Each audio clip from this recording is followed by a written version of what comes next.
सुदर्शन विद्याधर एवं शंखचूड़ का उद्धार एवं युगल गीत। 34वें अध्याय में सुदर्शन विद्याधर की कथा है। शिवरात्रि का पर्व था। नंद बाबा अंबिका वन की यात्रा पर गए हुए थे। पुष्कल दान दिया गया। रात्रि के समय सबने सरस्वती के किनारे मुकाम किया। वहां रहने वाला अजगर नंद बाबा को निगलने लगा। श्री कृष्ण के चरण स्पर्श से वह मर गया और उसमें से एक देव पुरुष प्रकट हुआ। भगवान ने अनजान बनकर उससे पूछा, कौन हो तुम? उस देव पुरुष ने कहा, मैं पिछले जन्म में सुदर्शन नामक विद्याधर था। मुझे अपनी सुंदरता पर बड़ा अभिमान था। कुरूपों को देखकर मुझे हंसी आती थी। मैंने एक बार काले कुबड़े ऋषि अंगिरा को देखा तो मैं अपनी हंसी रोक न सका।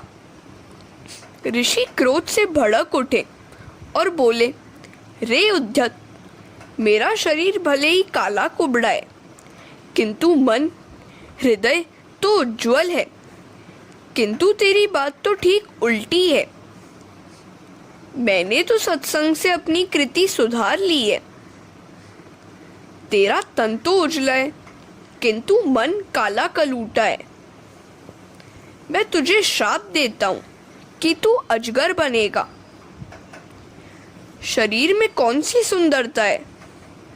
यह रुधिर, मांस, हाड़, चाम से बना हुआ है। यदि रास्ते में हड्डी पड़ी हो तो लोग कतराकर निकल जाएंगे। सो शरीर को सुंदर मत मानो। किसी की आकृति और त्वचा का रंग मत देखो। त्वचा का चिंतन करना पाप है। महात्मा रंग रूप आकृति नहीं, कृति देखते हैं। आकार तो मन में विकार उत्पन्न करता है। संसार के शरीर के सौंदर्य का चिंतन करने से मन चंचल हो जाता है। परमात्मा के सौंदर्य का विचार करने से मन शांत हो जाता है। शरीर और संसार को सुंदर माना नहीं कि पाप शुरू हो जाता है। ईश्वर के सौंदर्य की कल्पना से भक्ति शुरू होती है। ज्ञान की दृष्टि से सौंदर्य किसी की देह या संसार में नहीं है। सौंदर्य तो अंदर है। सौंदर्य तो मन में होता है, हृदय में होता है, रूपरंग आकृति में नहीं। व्यक्ति के हृदय का सौंदर्य देखो, शरीर का नहीं। सत्कर्म करने के बाद नंद बाबा सो गए तो अजगर उन्हें निगलने लगा। इसका अर्थ यह है कि सत्कर्म करने के बाद जागृत रहना चाहिए। सत्कर्म कर लेने के बाद लोग आत्म प्रशंसा, प्रमाद, निष्क्रियता में डूब जाते हैं। सो अभिमान रूपी अजगर उन्हें निगलने लगता है। रात्रि के समय जागने का अर्थ है स्वयं कुछ भी नहीं किया ऐसा मानना और अनुभव करना। सत्कर्म हो जाए तो मान लो कि प्रभु की कृपा के कारण ही वह सब कुछ हो सका है। प्रभु ही ने मुझे निमित्त बनाकर वह सत्कर्म किया है। आगे शंखचूड़ के वध की कथा आती है। गोपियां रात्रि के समय श्री कृष्ण के साथ रासलीला करती थी और दिवस के समय श्री कृष्ण लीला में लीन रहती थी। युगल गीत और वेणु गीत के भाव समान हैं। मनुष्य जब निठल्ला बेकार बैठा होता है तब उसके मन में पाप आता है। रात को जप करो। निवृत्ति के समय मन को काम सुख, द्रव्य आदि की ओर न जाने देना। हरे कृष्णा। यह मन तो चंचल वानर जैसा है। अकेले और निठल्ला हुआ नहीं कि कूदा कादी करने लग जाता है। उसे हमेशा सत्कर्म शुभ चिंतन में लगाए रहो। कुछ काम न होगा तो वह बुरे विचारों में उलझ जाएगा। सो हमेशा भगवान का स्मरण और सत्कार्य करते रहो। आँख, नाक, कान, जीभ, मन सभी को भक्ति में लगाए रहो। एक ब्राह्मण की पत्नी की मृत्यु हो गई तो वह बेचारा दुखी हो गया। घर में छोटे बच्चे थे और देखभाल करने वाला कोई न था। उसने थक हार कर अपने मित्र से अपनी राम कहानी सुनाई तो मित्र ने भूत प्रसन्न करने का मंत्र दिया। ब्राह्मण ने मंत्र जाप करके भूत को प्रसन्न कर लिया।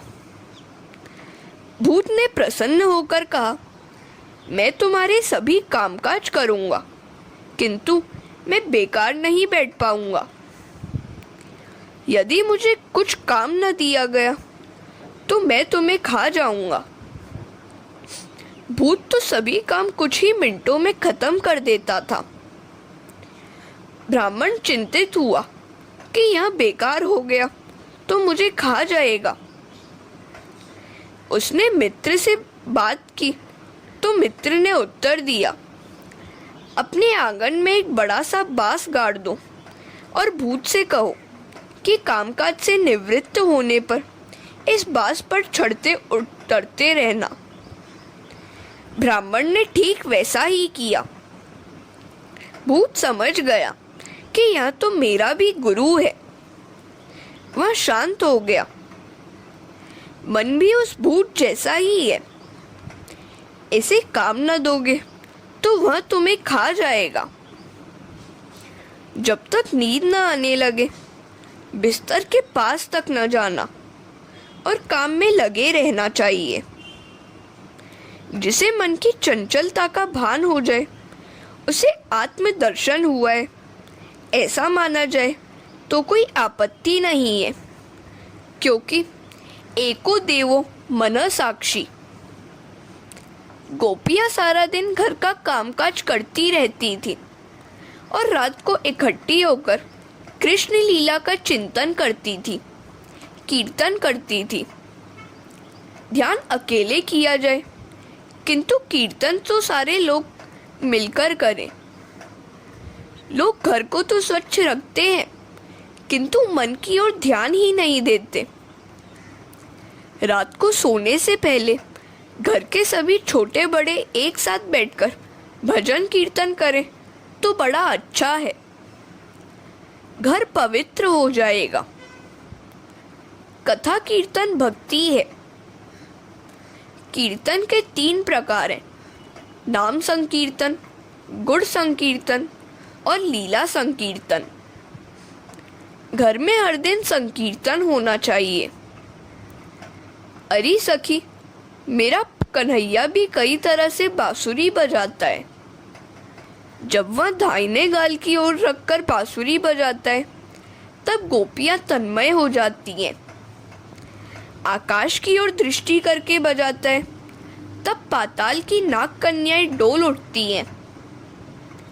दिवस में कृष्ण लीला का वर्णन और कीर्तन करके गोपियां ब्रह्म संबंध बनाए रखती हैं। ब्रह्म संबंध को सतत बनाए रखने के लिए प्रयत्न किया जाए।